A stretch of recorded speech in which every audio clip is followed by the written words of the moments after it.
Sur le confinement, le professeur Megarban l'a très justement dit, on est sur un plateau qui est un plateau aux alentours de 23 000, 25 000. On était il y a 2-3 semaines plutôt autour de 15 000. Donc on voit que ça augmente lentement, mais en tout cas, on a trop de cas pour être efficace sur le contact tracé isolé.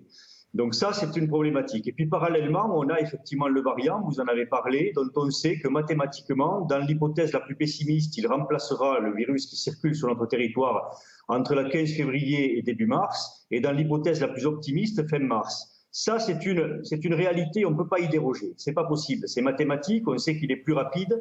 S'il est plus rapide, la sélection naturelle fait qu'il le remplacera. Et effectivement, comme le disait Laurent Saillet, on voit qu'en Angleterre, on a un véritable fracas, un véritable drame avec plus de 1000 morts par jour. Alors toute la difficulté, c'est de prendre les décisions assez tôt, et c'est d'autant plus difficile que l'on sait que le confinement a produit des drames qui sont de plus en plus incommensurables sur le plan social, sur le plan économique et sur le plan sociétal.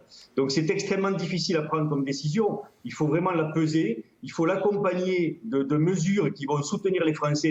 C'est une évidence. Dans nos cabinets, nous voyons tous les jours des gens qui nous disent combien ils ont perdu avec les précédents confinements et combien ils vont tout perdre avec un nouveau confinement.